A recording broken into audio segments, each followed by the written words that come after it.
E para analisar os temas que marcam a atualidade são meus convidados Francisco Oliveira e Eduardo Silva, aos dois. Boa tarde, bem-vindos ao Fecho de Contas. Eduardo, começando por ti, olhando para este, e daqui a pouco vamos olhar também para as palavras de Alexis Tsipras, mas antes para este relatório da Comissão Europeia e do Banco Central Europeu, e já aqui tínhamos falado do que é que estaria a acontecer à economia real grega durante estes meses de paralisia, de incertezas, de volatilidade. Ora, este relatório diz para já que este ano é esperado uma contração do PIB de 4%. Há aqui uma questão que eu gostaria que nos ajudasse a perceber, que é, tanto o FMI como o Banco Central Europeu dizem que é preciso flexibilizar os pagamentos, ou seja, alongar maturidades, reduzir juros, que já de si são baixos, mas nunca falam, ou quase nunca falam, num haircut. Mas será que é possível dar esta flexibilidade sem que essa flexibilidade passe por um haircut, por um perdão de dívida? Numa fase inicial vai ser muito complicado, porque os alemães foram bastante claros que não iriam aceitar nada que se assemelhasse a um haircut. No entanto, Tsipras ainda hoje falou que talvez no outono já se começasse a poder falar de uma reestruturação, nem que fosse das maturidades, talvez no longo prazo, se as reformas fossem sendo implementadas, pudéssemos ver aqui algumas medidas depois da parte da União Europeia, para facilitar um pouco a situação. No entanto, isso parte sempre da parte dos gregos, têm que primeiro ganhar confiança e não estão a partir pelo melhor caminho, que ainda hoje Tsipras refere que assinou com uma faca à garganta. O ministro alemão... Que não concorda, mas que vai implementar este programa. Exatamente. O vice-ministro das Finanças alemão veio a público referir que é esse tipo de comentários que não estão aqui a ajudar a construir aqui uma ponte de entendimento. Portanto, aqui continuamos com as divergências em torno de toda esta situação. Eduardo, e nesta altura estamos a ver o gráfico que pode resumir também parte deste problema, e temos a evolução da dívida grega, o rácio da dívida grega face ao PIB desde 2004, e podemos dizer que nunca esteve tão alto como este ano, que é aquela última barra acima já dos 177%, e há certamente razões para o FMI dizer e considerar que a dívida grega é insustentável. Até porque as projeções do próprio FMI apontam que até o final do ano vai ultrapassar os 200% e até 2022 não vem nenhuma forma disto estar aqui abaixo dos pelo menos 170%. Portanto, isto aqui, mesmo no longo prazo, mesmo com reestruturações, mesmo com reformas, teria que haver aqui uma grande evolução em toda esta situação e, obviamente, existe aqui uma forte pressão por parte do FMI, que ainda hoje disse estão-se a tentar afastar um pouco de todo este acordo, pelo próprio facto de acreditarem que sem um haircut esta própria dívida não é viável, não é sustentável no longo prazo. Portanto, há aqui algumas novidades e algumas divergências que surgiram mesmo no dia de hoje relativamente a essa mesma situação. Francisco, partilha desta perspectiva de que não é possível, de alguma forma, ajudar a estimular a economia grega sem antes fazer aqui um haircut, um perdão da dívida, para que depois haja aqui alguma, chamemos-lhe, margem de manobra para o país fazer alguns investimentos, tentar recuperar novamente o caminho do crescimento? Bom, relativamente a esta situação, o que eu salientava é que a Grécia, ao longo destes últimos anos, nunca cumpriu com nada do que aquilo que lhe foi imposto ou do que prometeu fazer. Portanto, estamos numa situação em que a Grécia vai ter que assumir tudo aquilo que lhe vai ser imposto, seja um haircut, seja um empurrar com barriga em termos do período de pagamento da dívida. O facto é que o Tsipras não tem neste momento, creio que, qualquer poder de decisão e vai simplesmente implementar aquilo que lhe for imposto. Portanto, estamos numa situação em que, se o FMI decidir um haircut de 40%, poderá haver as revoltas políticas e sociais que já assistimos ao longo do ano 2012, mas o facto é que não há alternativa a dar, porque eles claramente, e pelo gráfico que nós vimos...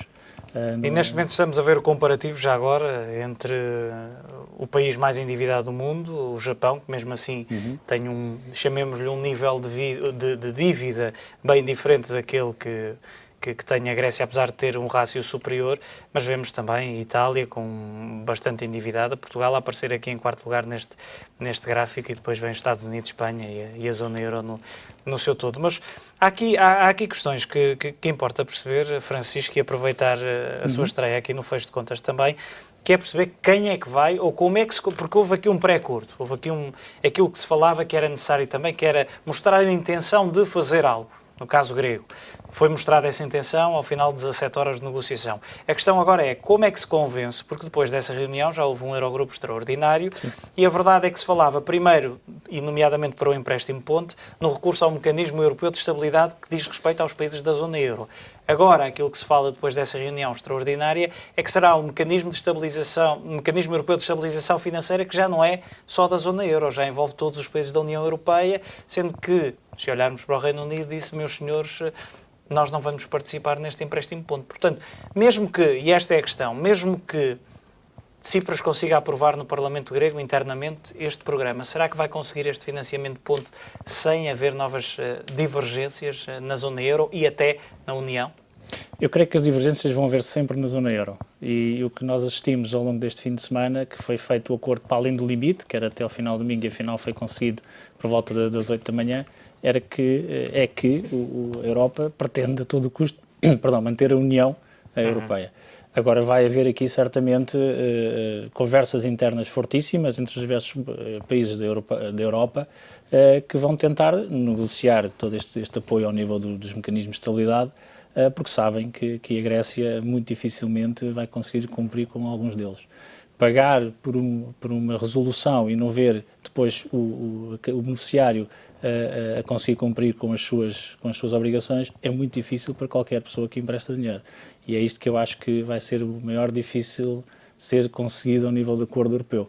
E daí a Inglaterra, como referiu, a ser A própria Espanha diz que vai levar ao Parlamento a votação e tem-se questionado se, por exemplo, Portugal e outros países também o deveriam fazer. Eu penso que isso é um ponto muito importante, porque da mesma forma que o governo grego levou o referendo para a decisão do povo, eu creio que levar também uma decisão destas para o povo poderia ser algo que pode ser começar a ser espalhado pelos diversos países, porque cada um de nós, também como contribuintes, também pagamos uma parte dessa contribuição para o governo grego.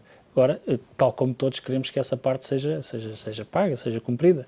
Daí eu compreendo que governos como o governo inglês e o governo alemão também queiram que seja feito todo o cumprimento daquilo que foi prometido. Eduardo, há aqui uma questão neste relatório também que diz respeito, e já aqui falamos há pouco, no prolongamento de maturidades e redução dos juros. Os juros que a Grécia paga são os mesmos que o Mecanismo Europeu de Estabilidade beneficia no mercado para se financiar. Estamos a falar de um mecanismo, de uma instituição quase que se financia com um rating de AAA. Portanto, já tivemos isto no passado em relação à Grécia. Porquê é que desta vez poderá, tendo em conta aquilo que diz o BCE e o FMI, resolver de alguma forma a situação grega?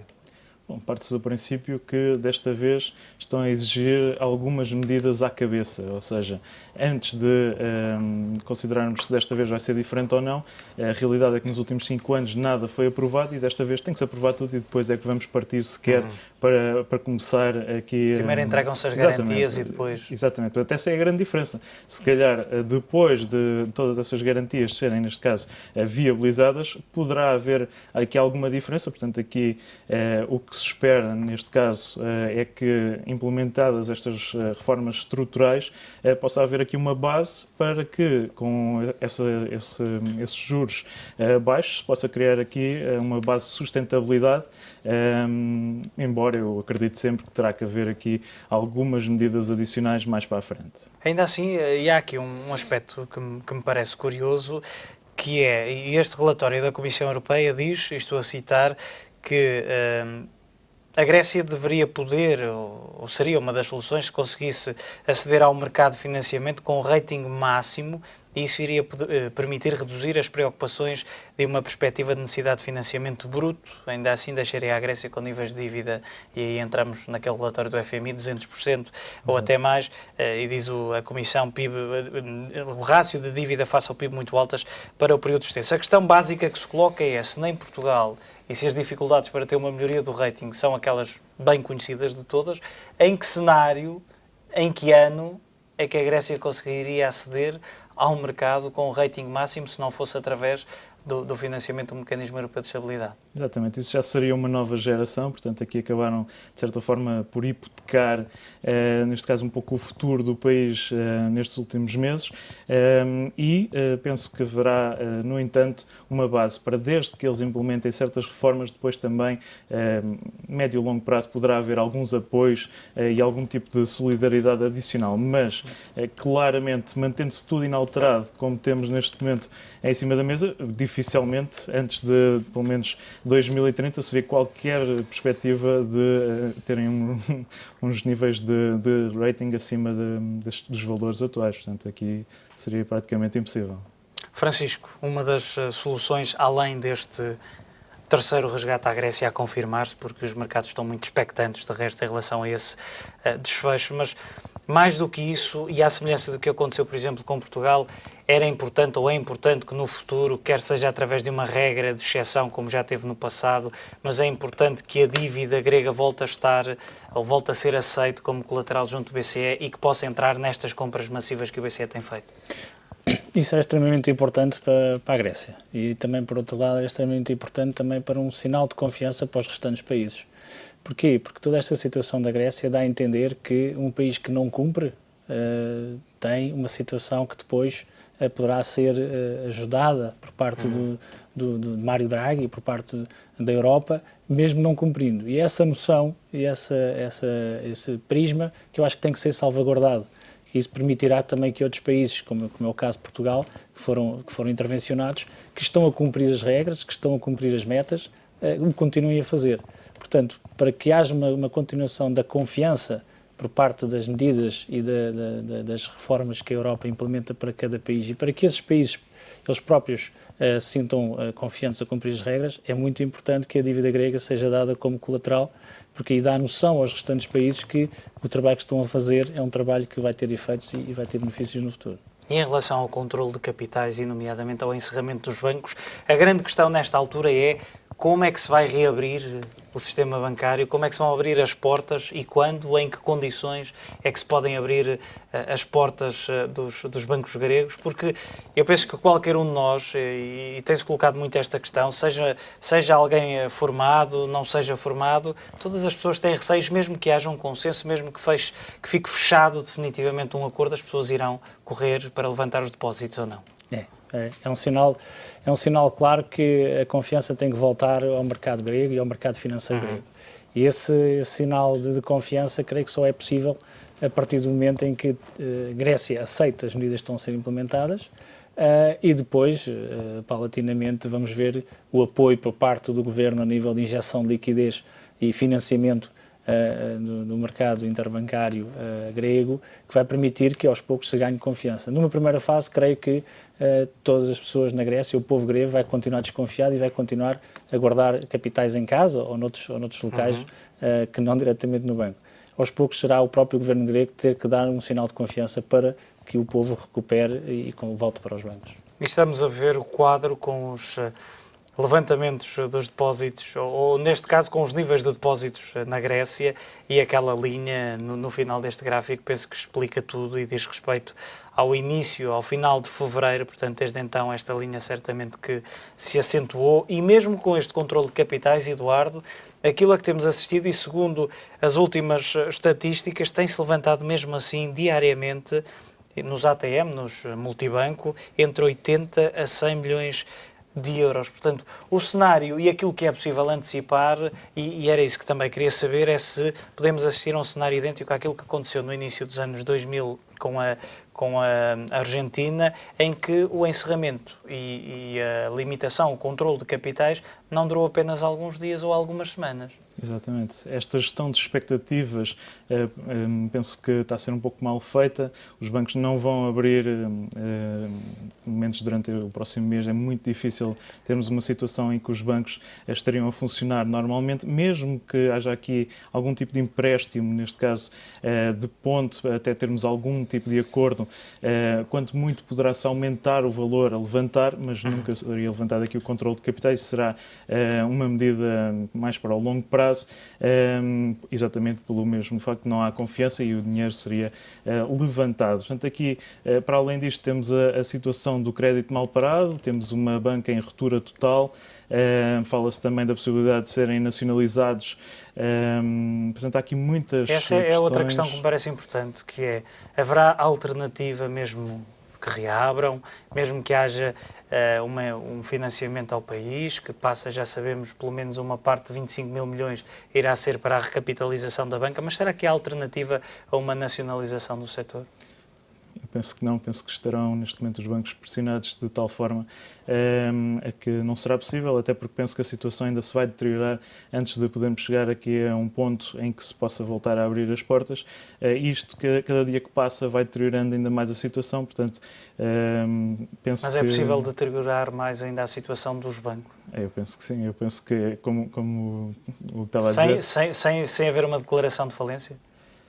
Bom, terá que haver aqui, obviamente, usarem talvez os mecanismos que vão agora ser introduzidos como para fazer a ponte, né, estes tais depósitos, para tentar-se encontrar aqui algumas medidas. Assim, estamos a falar de 7 mil milhões de euros. Exatamente, mas depois também haverá as privatizações, todo esse dinheiro que acabará por ter que servir para estes meios. Francisco, a mesma questão, a alternativa à nacionalização da banca grega depois de todo este impasse, de todas estas incertezas. Vamos na terceira semana de encerramento. A questão também, até quando, como, porque as pessoas certamente vão começando, enquanto não houver uma resolução, vão começando a desesperar.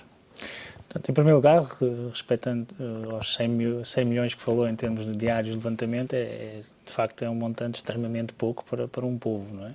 Portanto, por aí significa que não vejo outra alternativa se não houver uma intervenção nos bancos, a nível do Banco Nacional Grego, ou uma intervenção por parte do Banco Central Europeu, direta, para que esta situação incomportável não se transforme numa situação social que será muito mais problemática para a Grécia como um todo.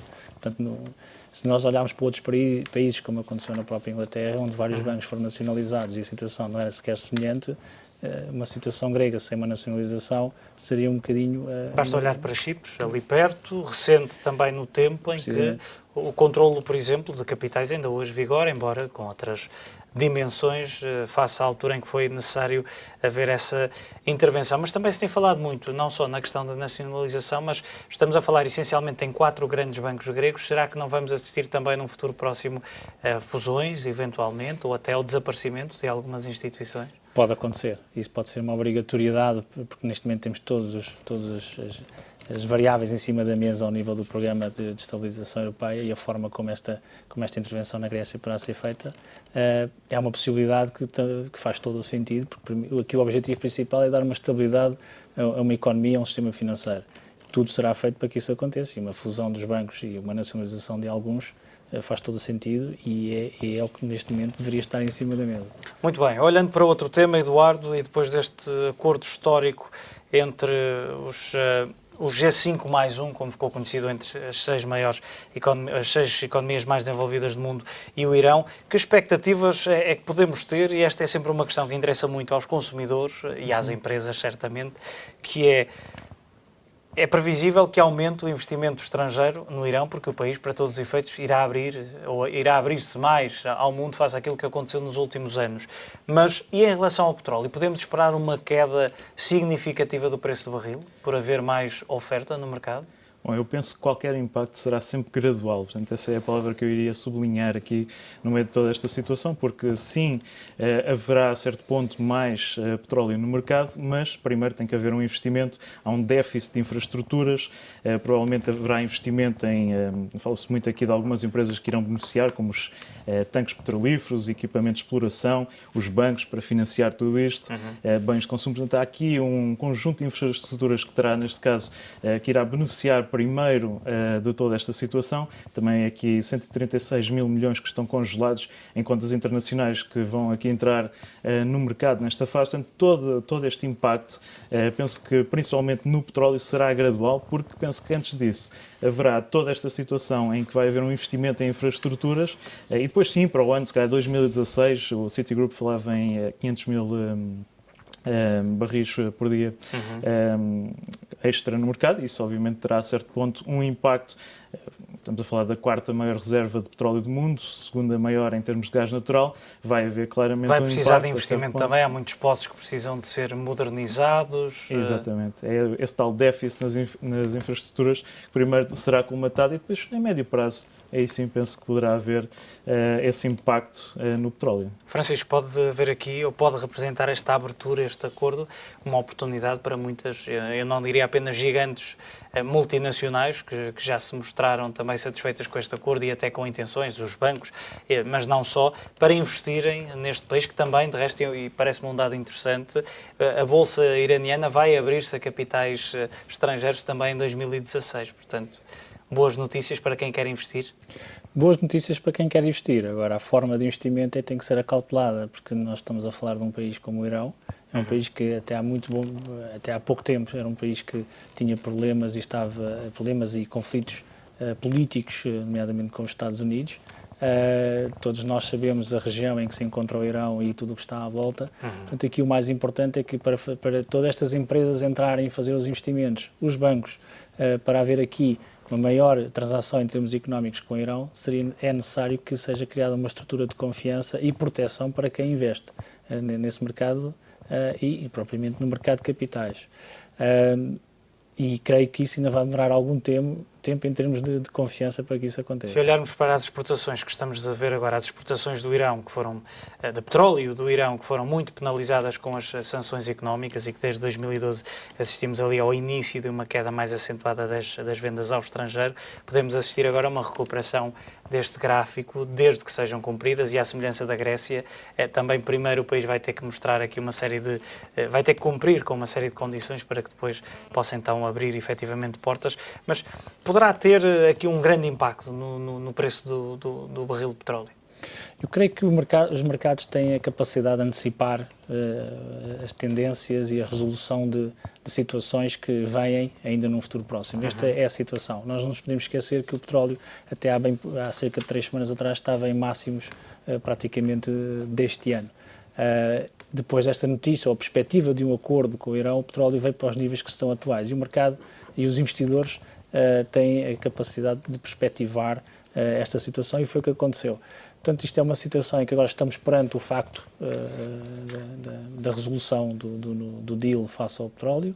Portanto, agora eu creio que o mercado vai começar a acompanhar mais notícias relativamente a tudo o que está relacionado com o petróleo, nomeadamente os inventários, o consumo a nível mundial, e isso é o que vai determinar a tendência do petróleo em termos de performance, e para quem quiser investir, creio que este é o momento ideal para olhar para uma performance futura, já que grande parte do deal está impactado no preço do petróleo. Muito bem. Francisco Oliveira, Eduardo Silva, como sempre, muito obrigado pela vossa análise neste fecho de contas.